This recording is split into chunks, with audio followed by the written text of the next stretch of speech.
नमस्कार। Dayanand online classes में आपका हार्दिक अभिनंदन है। जो हम पढ़ रहे थे टॉपिक रसायन विज्ञान में डाई हेलो एल्केन का निर्माण, उसके बाद में जो आज का हमारा टॉपिक है वह है ट्राई हेलो एल्केन। यदि हम ट्राई हेलो एल्केन की बात करें कि ट्राई हेलो एल्केन्स क्या होते हैं, तो हम शुरुआत करेंगे ट्राई हेलो एल्केन के जिनमें हैलोजन परमाणुओं की संख्या 3 होती हैं, उन्हें हम क्या कहते हैं? ट्राई हेलो एल्केन कहते हैं। यानी कोई कार्बन की रिंग है और यदि उसमें हैलोजन परमाणु संख्या कितनी है? 3 है, तो उन यौगिक को हम क्या कहते हैं? ट्राई हेलो एल्केन कहते हैं। ट्राई हेलो एल्केन के निर्माण में जो हम निर्माण के बारे में बात करेंगे, उनमें जो सबसे पहला यौगिक लेते हैं वो लेते हैं हेलोफॉर्म। क्या लेते हैं? हेलोफॉर्म। हेलोफॉर्म। अब देखो, हेलोफॉर्म के निर्माण की हमें बात करने के बाद हेलोफॉर्म का निर्माण किस प्रकार से करना है, तो सबसे पहले यदि हम हेलोफॉर्म के निर्माण की बात करें तो हम ये कहते हैं कि इसमें आपको 2 यौगिक लेना है और उन दोनों यौगिकों से आपको हेलोफॉर्म की स्थिति हम ये कह सकते हैं कि CH3। ये जो स्थिति होती है उसको हम क्या बोलते हैं? हेलोफॉर्म बोलते हैं। क्या बोलते हैं? हेलोफॉर्म। तो हेलोफॉर्म में हमें इसका निर्माण करना है, हेलोफॉर्म का निर्माण करना है। तो हेलोफॉर्म के निर्माण के लिए हम सबसे पहले रासायनिक केमिकल रिएक्शन की बात करते हैं, उसमें 2 मुख्य यौगिक लेते हैं और उन यौगिकों से हम क्रियाएं करवाते हैं। तो जो फर्स्ट यौगिक होता है वह आपका होता है, 2 यौगिकों को ध्यान रखना है, CH3 CHOH। यहाँ पे CH3 है, H है, OH है और यहाँ पे क्या है? R है। दूसरा जो यौगिक है उसमें हम ये कह सकते हैं कि CH3 C+OR। इन दोनों यौगिकों में से किसी एक यौगिक को लेना है और उसकी हमें क्रियाएं करवानी है। तो इन दोनों यौगिकों में हम क्रियाएं करवाते हैं, तो क्रियाएं करवाने के बाद में जो कुछ क्रियाएं होती है, केमिकल रिएक्शन होती है, तो स्टेप बाय स्टेप होती है और हमें किसका निर्माण होता है? हेलोफॉर्म का निर्माण होता है। तो ये आपका एल्कोलीय रूप है और ये कौन सा रूप है? कीटोनीय रूप है। तो दोनों रूपों को हमें विशेष तौर से ध्यान रखना है। अब सबसे पहले यदि हम इनके निर्माण की बात करें कि हेलोफॉर्म का निर्माण किस प्रकार से करते हैं, तो चलो हम हेलोफॉर्म के बारे में बात करते हैं। अब हेलोफॉर्म के निर्माण की बात है, कुछ स्टेप के बारे में हमें ध्यान देना है। स्टेप नंबर फर्स्ट, जो स्टेप नंबर फर्स्ट है, स्टेप नंबर फर्स्ट में क्या लेना है कि आपको हेलोजन के साथ में क्रिया करवानी है। किसके साथ में करवानी है? हेलोजन के साथ में। जैसे आपने लिखा CH3 CHOHR, ये एल्कोलीय रूप लिया और इस एल्कोलीय रूप की क्रिया किसके साथ में करवाई? आपने हेलोजन के साथ में, X2 के साथ में करवाई। यदि आप हेलोजन के साथ में इसकी क्रिया करवाते हो तो हेलोजन के साथ में क्रिया करवाने पर देखो, यहाँ से एक H है और यहाँ से एक H है, दोनों H क्या हो जाएंगे? मुक्त हो जाएंगे। तो यहाँ से H लेना इस X के साथ में और यहाँ से H लेना इस X के साथ में, तो यहाँ से क्या हो जाएगा? 2HX बार हो जाएगा। तो यहाँ पे क्या बचा आपके पास? CH3 C+OR+2HX। ये यौगिक बना कि नहीं बना? ये यौगिक कौन सा रूप है आपका? कीटोनीय रूप है। कौन सा रूप है? कीटोनीय रूप। यदि इसकी क्रिया हम पुनः हेलोजन के साथ में करवाते हैं स्टेप नंबर सेकंड में, स्टेप नंबर सेकंड की बात करें, आपने लिखा CH3 C+OR+X2। अब X2 करवाएं तो यहाँ पे हाइड्रोजन कितने? 3 है, यहाँ पे X2 कितने? 2 है। इसको कितने से गुणा कर दें? 3 से। तो यहाँ पे हेलोजन कितने? 6, यहाँ पे कितने? 3। तो ये दोनों से परस्पर क्रिया करते हैं, तो इन 3 हाइड्रोजन को 3 हेलोजन क्या कर देते हैं? प्रतिस्थापित कर देते हैं। अब यहाँ पे कितने हेलोजन बचते हैं? 3। वे इसके साथ में जुड़ते हैं, तो इसको क्या लिखते हैं? CH3 C+OR+, यहाँ पे क्या आएगा? 3HX आएगा। तो ये जो यौगिक बनेगा, इस यौगिक की प्रकृति आएगी और इस यौगिक की जो क्रिया है, यदि हम तीसरे स्टेप में पुनः करवाते हैं कि ट्राई हेलो के रूप में थी, तो इसको हम लिखते हैं स्टेप नंबर 3। कौन सा स्टेप लिखते हैं? 3 नंबर। देखना ध्यान से, CH3 C+OR। अब ये आपके पास में यौगिक है, इस यौगिक की क्रिया हम करवाते हैं KOH के साथ में, पोटेशियम हाइड्रोक्साइड के साथ में। देखो KOH। अब जब पोटेशियम हाइड्रोक्साइड के साथ में ये क्रिया करता है तो हमें किसका निर्माण होता है? हेलोफॉर्म का निर्माण होता है। हेलोफॉर्म का मतलब है कि इन यौगिकों में जो ये यौगिक हैं, इनका एक यौगिक बन जाएगा और यहाँ पे CHX3 बन जाएगा। तो इनको हम क्या लिखेंगे? CHX3+, यहाँ पे क्या है? R, C+O, यहाँ से O और यहाँ से क्या है? K। तो इसको तो हम क्या बोलेंगे? हेलोफॉर्म। क्या बोलेंगे? हेलोफॉर्म बोलेंगे। और जो RCOO है इसको बोलेंगे कार्बोक्सिलिक अम्ल का पोटेशियम लवण। क्या बोलेंगे? कार्बोक्सिलिक अम्ल का पोटेशियम लवण। कार्बोक्सिलिक अम्ल का पोटेशियम लवण। तो हमें यही बात करनी थी कि हेलोफॉर्म का निर्माण करना था। यदि आपने एल्कोहलीय रूप लिया और एल्कोहलीय रूप की आपने हेलोजन के साथ में क्रिया करवाई तो कीटोनीय रूप प्राप्त हो गया। यदि इसकी पुनः क्रिया हेलोजन के साथ में करवाई तो हेलोफॉर्म की स्थिति में कीटोनीय रूप है, और यहाँ पे इसकी क्रिया पुनः KOH के साथ में करवाई जलीय रूप में तो हमें हेलोफॉर्म प्राप्त हुआ। और यौगिक उत्पाद में जो आपको यौगिक प्राप्त हुआ है उस यौगिक का नाम है कार्बोक्सिलिक अम्ल का पोटेशियम लवण। कार्बोक्सिलिक अम्ल का पोटेशियम लवण, तो कार्बोक्सिलिक अम्ल का पोटेशियम लवण है तो यह हेलोफॉर्म का निर्माण इस प्रकार से किया जाता है। यह चीज हमें पता होनी चाहिए कि हेलोफॉर्म का निर्माण किस प्रकार से किया जाता है, किस फॉलो में किया जाता है। तो इन तीनों को हमें स्टेपों को ध्यान रखना है। अब यदि इससे हम एक मेन रिएक्शन लिखें कि तीनों को जोड़ के किस प्रकार से लिख सकते हैं, तो देखना ध्यान से। यहां पे हम लिखते हैं CH3CHOHR। अब यहां पे देखो हेलोजन 3 तो ये है, X2 एक ये, कितने हो गए 4, तो 4 क्या लिख देते हैं 4X2 प्लस किसके साथ में क्रिया करवानी है KOH के साथ में। इनके साथ में इसकी क्रिया करवाएंगे तो क्रिया करवाने के तहत हमें क्या प्राप्त होगा, हेलोफॉर्म प्राप्त होगा। हेलोफॉर्म क्या लिखो CHX3 लिख दिया प्लस अब CHX3 है तो CHX3 के बाद में जो आपके पास में कुल देखो कितने 3HX और 2HX कितने हो गए 5HX प्लस अब यहां पे क्या बचेगा आपके पास में RC डबल बॉन्ड OK, ये यौगिक बचेगा कार्बोक्सिल अम्ल का पोटेशियम लवण। अब ये आपके पास में हेलोफॉर्म प्राप्त हुआ कि नहीं हुआ, तो ये आपके पास में संपूर्ण रिएक्शन हो जाएगी। आप इस रूप में भी इस रिएक्शन को लिख सकते हो। तो ये 3 स्टेप है, 3 स्टेप के बाद में जो कैलकुलेट रिएक्शन है, संपूर्ण रिएक्शन आप इस प्रकार से लिख सकते हो। तो यहाँ पे जो ये रिएक्शन है इसको इस प्रकार से लिखने की प्रकृति होनी चाहिए, और इस चीज को हम क्या बोलेंगे हेलोफॉर्म बोलेंगे। क्या बोलेंगे हेलोफॉर्म बोलेंगे। अब ये होती है हेलोफॉर्म प्राप्त करने की रिएक्शन। अब हेलोफॉर्म प्राप्त करने की जो रिएक्शन है ये कंप्लीट संपूर्ण रिएक्शन हो गई। अब संपूर्ण रिएक्शन के बाद में जो हम आगे नेक्स्ट बात करेंगे वह बात करेंगे हेलोफॉर्म का रूप होता है क्लोरोफॉर्म। क्या होता है क्लोरोफॉर्म, उसको क्या लिखते हैं CHCl3। क्या लिखते हैं CHCl3, वह होता है क्लोरोफॉर्म। देखो क्लोरोफॉर्म की हम बात करते हैं। क्लोरोफॉर्म क्या है, उसका किस प्रकार से निर्माण किया जाता है, तो उनके बारे में हमें ध्यान होना चाहिए।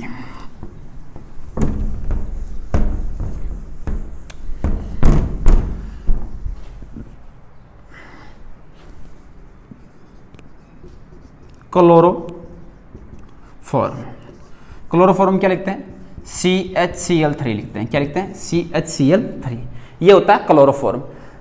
सामान्यतः यदि हम क्लोरोफॉर्म के निर्माण की बात करें, भाई क्लोरोफॉर्म का निर्माण कैसे होता है, चाहे आपके पास में एथिल अल्कोहल है, चाहे आपके पास में एसीटोन है, कोई यदि विरंजक चूर्ण या जल के साथ गर्म किया जाता है तो हमें क्लोरोफॉर्म का निर्माण होता है। या तो आप इसमें क्लोरोफॉर्म ले लो एथिल अल्कोहल या ले लो एसीटोन। एथिल अल्कोहल या एसीटोन को विरंजक चूर्ण या जल के साथ में गर्म करते हैं तो हमें क्लोरोफॉर्म का निर्माण होता है। तो सबसे पहले तो क्लोरोफॉर्म में आपको यह ध्यान रखना है, या तो आप इसमें ले सकते हो एथिल अल्कोहल। क्या ले सकते हो एथिल अल्कोहल, या यहां पे ले सकते हो विरंजक चूर्ण। इन दोनों में से कोई एक ले लो, एथिल या विरंजक चूर्ण। विरंजक चूर्ण ये ले लो। अब आप यहां पे एथिल अल्कोहल के स्थान पे जो दूसरा रोग यौगिक है वह ले सकते हो एसीटोन। क्या ले सकते हो एसीटोन। और विरंजक चूर्ण है, विरंजक चूर्ण के स्थान पे आप क्या ले सकते हो जल ले सकते हो।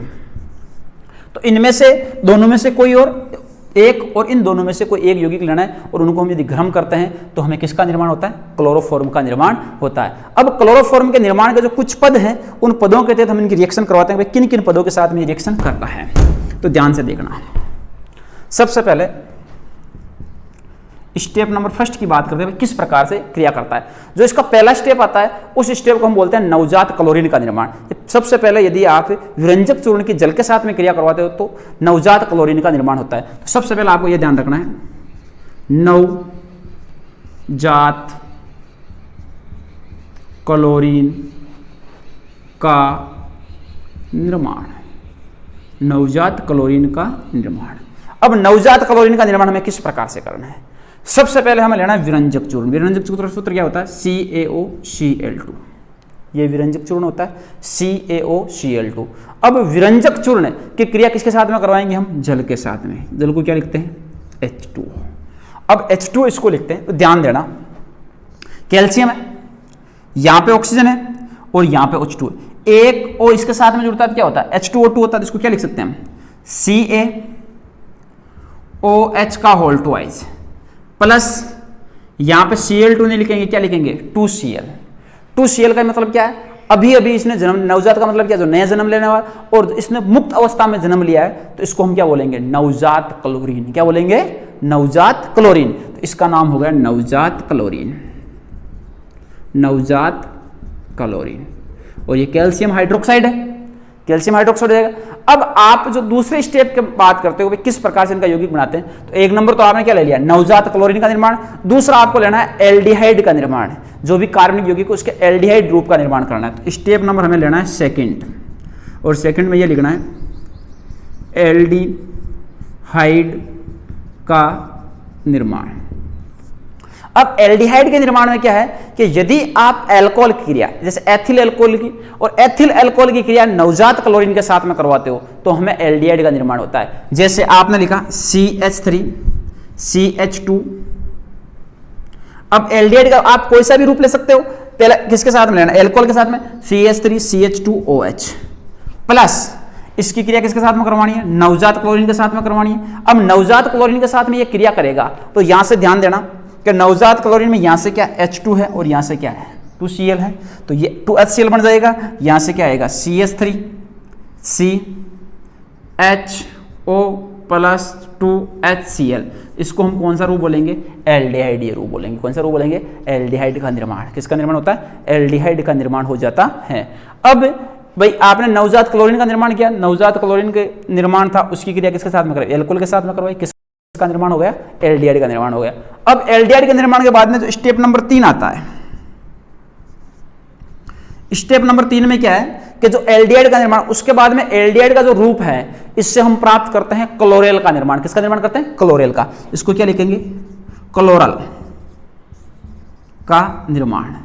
अब क्लोरल का निर्माण किस प्रकार से करना है, लेना क्या है आपको, एल्डिहाइड। तो क्या लिखेंगे, CHCHO लिखेंगे प्लस वही नवजात क्लोरीन की स्थिति लेनी है, आपने लिखा Cl, यहां पे कितना ले लिया आपने, 6 लेने पर 3 हाइड्रोजन ये हैं, ये 3 क्लोरीन के साथ में क्रिया करेंगे तो क्या बनाएंगे, 3HCl बनाएंगे। अब 3HCl बनाने के बाद में यहां पे क्या बचा, CCl3 CHO प्लस यहां पे क्या जाएगा 3HCl। ये यौगिक बनेगा या नहीं बनेगा, और इस यौगिक को हम बोलेंगे क्लोरल। क्या बोलेंगे, क्लोरल, क्लोरेल या क्लोरल, क्लोरल बोलेंगे इसको। क्या बोलेंगे, क्लोरल। तो CCl3 CHO, तो ये यौगिक प्राप्त होगा, इसको क्लोरल बोलेंगे। अब जो क्लोरल है, अब क्लोरल से हमें क्या बनाना है, निर्माण तो हमें किसका करना था, क्लोरोफॉर्म का निर्माण करना था। किसका निर्माण करना था, क्लोरोफॉर्म का निर्माण करना। अब क्लोरोफॉर्म के निर्माण की बात करते हैं, स्टेप नंबर हम 4 की बात करते हैं। तो स्टेप नंबर 4, स्टेप नंबर 4 में क्या देखना है कि क्लोरोफॉर्म का निर्माण करना है। तो देखो क्लोरोफॉर्म का निर्माण।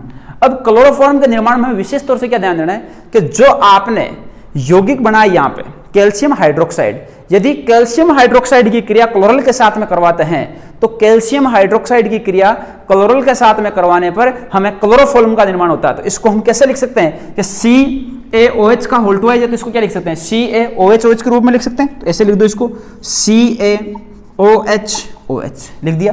अब इसकी क्रिया किसके साथ में करवानी है, क्लोरल के साथ में करवानी है, CCl3 CHO इसके साथ में करवाएंगे। तो इसके साथ में इसकी जब क्रिया करवाएंगे तो ध्यान देना कि यहां पे 2H कितने ले लिए, 2 अणु लेने के बाद में जो इससे यौगिक के रूप बनना है, उस यौगिक के रूप को किस प्रकार से डिफाइन करना है, किस प्रकार से आपको पहचानना है। तो यहां से 2H और यहां से 2 CCl3। अब यहां से CCl3 बनेगा तो क्या जाएगा कि यहां पे कैल्शियम, अब इसमें आपको क्लोरल के रूप में क्या CHCl3 है, तो C कितने हैं, 2 है। इसके बाद में Cl कितने हैं, 3 दूनी 6, और यहां से H कितने हैं। अब इनको आपको डिवाइड करना, 2 करना, तो इसको क्या लिखोगे आप, CHCl3 का होल ट्वाइस, CHCl3 का होल ट्वाइस लिखोगे। अब यहां पे कार्बन कितने थे, 2, हाइड्रोजन कितने हैं, 2, क्लोरीन कितने हैं, 6, तो 6, ये क्या हो गया, क्लोरोफॉर्म बन गया। अब क्लोरोफॉर्म के बाद में जो बचा हुआ यौगिक है उसको हम किस रूप में लिखेंगे कि क्या यौगिक बचता है। एक तो आपके पास में यहाँ पे क्या बचता है, कैल्शियम बचता है, नहीं बचता है। अब कैल्शियम के बाद में यहां से क्या है, 2 ऑक्सीजन है, और यहां पे कार्बन कितने, 2, हाइड्रोजन कितने, 2, और वापस ऑक्सीजन कितने, 2। तो इसको आप क्या लिख सकते हो कि HCOO और यहां पे क्या जाएगा, Ca। ये यौगिक प्राप्त होता है कि नहीं होता है। तो इस यौगिक को जो हम रूप बोलेंगे वे क्या बोलेंगे, ये बोलेंगे कैल्शियम फॉर्मेट। क्या बोलेंगे, कैल्शियम फॉर्मेट। तो कैल्शियम फॉर्मेट प्राप्त होता है, क्या प्राप्त होता है, कैल्शियम फॉर्मेट। और इसको हम क्या बोलते हैं, क्लोरोफॉर्म। क्या बोलते हैं, क्लोरोफॉर्म। तो ये हमें ध्यान होना चाहिए भाई क्लोरोफॉर्म का निर्माण किस प्रकार से होता है। तो सबसे पहले एक बार वापस देख लो, क्लोरोफॉर्म के निर्माण की बात करते हैं भाई, क्लोरोफॉर्म का निर्माण किस प्रकार से हमें करना है, कौन कौन से स्टेप में रिएक्शन संपन्न होती है। सबसे पहले स्टेप नंबर फर्स्ट आता है नवजात क्लोरीन का निर्माण। किसका निर्माण आता है, नवजात क्लोरीन का निर्माण। अब नवजात क्लोरीन के निर्माण में ये आपके पास में क्या है, विरंजक चूर्ण है, और विरंजक चूर्ण की क्रिया किसके साथ में करवानी है, जल के साथ में करवानी है। तो कैल्शियम हाइड्रोक्साइड प्लस यहां पे नवजात क्लोरीन का निर्माण होता नहीं होता है, नवजात क्लोरीन का निर्माण हो गया। दूसरे स्टेप में जो आप एथिल अल्कोहल ले रहे हो उसकी क्रिया किसके साथ में करवानी है, नवजात क्लोरीन के साथ में करवानी। यदि एथिल अल्कोहल की क्रिया नवजात क्लोरीन के साथ में करवाते हो तो हमें किसका रूप प्राप्त होता है, एल्डिहाइड का निर्माण होता है। किसका निर्माण करना था, एल्डिहाइड का। क्या निर्माण हो जाता है, एल्डिहाइड। यहां पे क्या होता है, HCl। अब जो आपके पास में एल्डिहाइड है, इस एल्डिहाइड की क्रिया किसके साथ में करवानी है, हमें नवजात क्लोरीन के साथ में करवानी है। तो यहां पे क्या प्राप्त होता है, क्लोरल। क्या प्राप्त होता है, क्लोरल। और यहां पे HCl मुक्त हो जाता है। अब इसके बाद में यदि आपके पास में क्लोरल प्राप्त हुआ तो क्लोरल की क्रिया कैल्शियम हाइड्रोक्साइड के साथ में करवाते हैं। किसके साथ में करवाते हैं, कैल्शियम हाइड्रोक्साइड के साथ में। तो कैल्शियम हाइड्रोक्साइड के साथ में करवाने पर हमें क्या प्राप्त होता है, क्लोरोफॉर्म प्राप्त होता है। और यहां पे जो यौगिक प्राप्त होता है HCOO का होल ट्वाइस है, यहां पे ध्यान रखना। और यहां पे क्या है, Ca। इसको क्या बोलेंगे, कैल्शियम फॉर्मेट। क्या बोलेंगे, कैल्शियम फॉर्मेट। तो इस प्रकार से हम क्लोरोफॉर्म का निर्माण कर सकते हैं। तो ये होता है क्लोरोफॉर्म को निर्माण करने के स्टेप। इन स्टेपों को आपको विशेष तौर से ध्यान रखना है। कंप्लीट क्रियाविधि के रूप में इस प्रकार से इसको लिखा जाता है। अब इसके अलावा हम और भी क्लोरोफॉर्म का निर्माण कर सकते हैं, जैसे क्लोरेल हाइड्रेट से भी क्लोरोफॉर्म का निर्माण किया जा सकता है।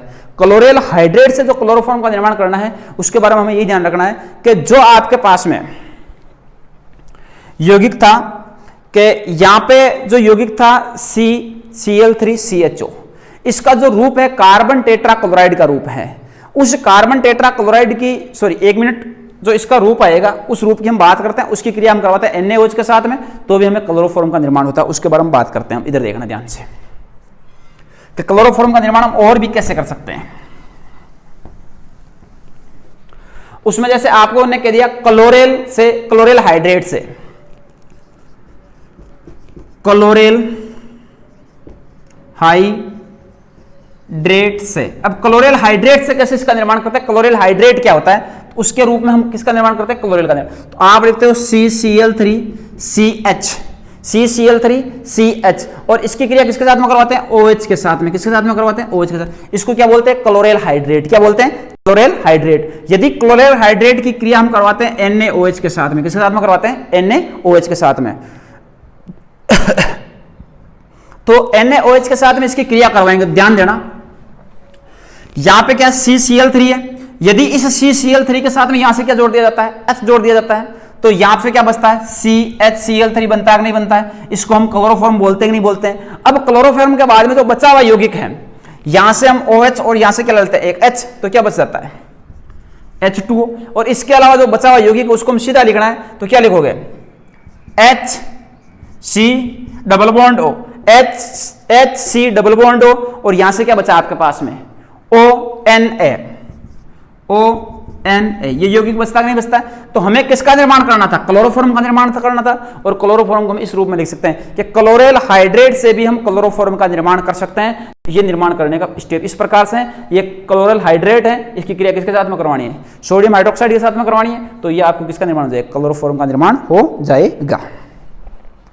अब इसके अलावा जो क्लोरोफॉर्म के निर्माण की विधि है उनको हम एक दो और हैं उनको देख लेते हैं। एक दो से और निर्माण करते हैं। जैसे आप करते हो कार्बन टेट्रा क्लोराइड से,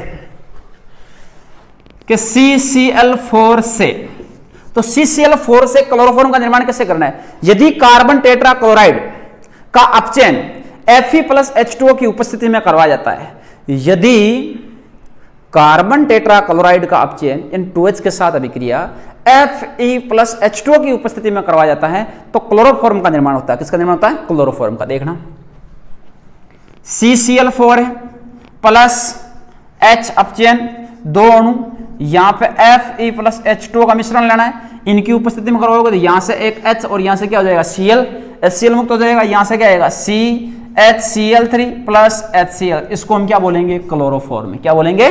क्लोरोफॉर्म बोलेंगे। तो ये क्लोरोफॉर्म का निर्माण हो जाएगा।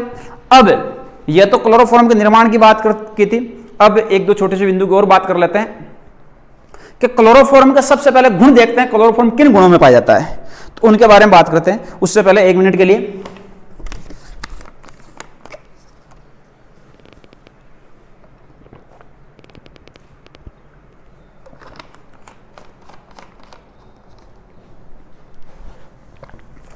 अब देखो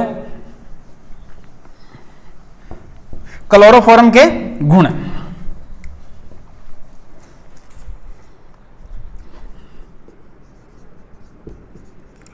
क्लोरोफॉर्म के गुण, सबसे पहले जो क्लोरोफॉर्म के गुण हैं उनमें हम ये कह सकते हैं कि क्लोरोफॉर्म होता है रंगीन होता है, यानी क्लोरोफॉर्म का किसी भी प्रकार का कोई रंग नहीं होता, इसको कलरलेस कह सकते हैं। दूसरी चीज है कि क्लोरोफॉर्म से मीठी गंध आती है, और जो क्लोरोफॉर्म होता है ये गैसीय या द्रव्य रूप में पाया जाता है। तो सबसे पहले तो आपको ये लिखना है कि क्लोरोफॉर्म रंगहीन होता है, इसका कोई कलर नहीं होता है।